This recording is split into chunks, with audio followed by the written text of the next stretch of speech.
So we complete our survey with chapter 26, where we return to Japan to look at the art after 1333.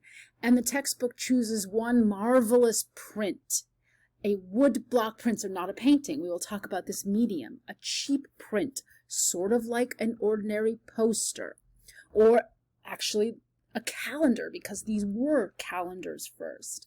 And they give you this scene that's depicted in Harunobu's The Flowers of Beauty in the Floating World. This scene involving a geisha, which we could think of using a variety of, more or less accurate translations. We could say a courtesan. We could say a prostitute. I almost think the word escort, an escort, might be the best word, because this is not just a prostitute who just, has sex for money. This is about a woman who's trained to be fascinating, entertaining, to be erotic, exotic, and beautiful, enticing in many ways. And there's an artistry in her accomplishments, in the way she makes herself the artwork. But this is an artwork about her and how she belongs to the Edo period, which Edo is Tokyo, the name of Tokyo at the time, the capital during the time period when Japan is first closing itself off from the world, only allowing certain traders at certain ports, the Koreans, the Chinese, the Dutch, but then we'll have a strong confrontation with the United States. So they're kind of introducing this tension of seeing out into the harbor, the world beyond, and then the inner world of Japanese culture. When we left Japan, we were examining painting, and we saw Yamato-e features in paintings, right? We talked about this Japanese style of painting, which includes the bird's eye view, the dramatic use of expressive colors, in this painting, Night Attack on the Sanjo Palace. But we can also talk about it in terms of political changes, because it depicts a battle. It depicts a political conflict,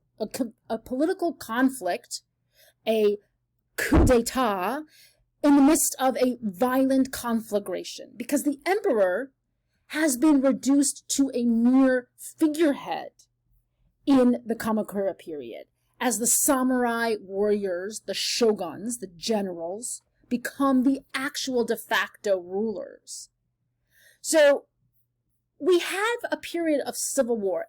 What's happening here is, as the imperial authority of the emperor is breaking down, multiple different clans of samurai are vying for supremacy. And the Minamoto clan will gain control in 1185, establish the capital at Kamakura. But this process of battles among samurai for control does not yet end. And all of this history can be very confusing. So it's always helpful to lay it out in a timeline, right? And the Kamakura period, what's important is that we have the beginning of military rule.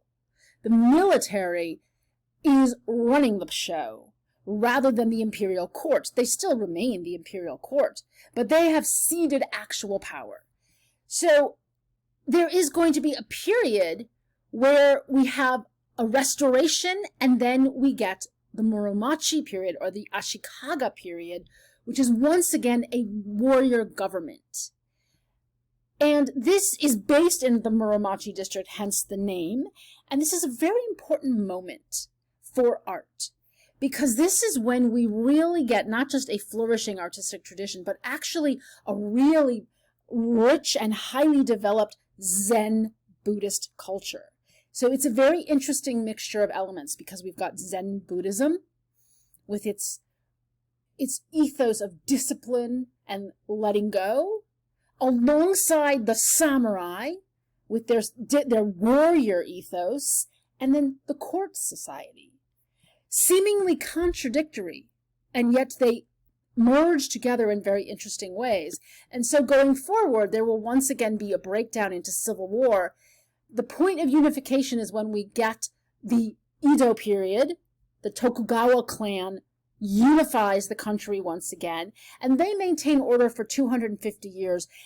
The culture that emerges there will be very interestingly different. It's not completely unrelated to Zen Buddhist culture, samurai and court society, but it's very different in terms of the class of people who are the focus and the audience of this art.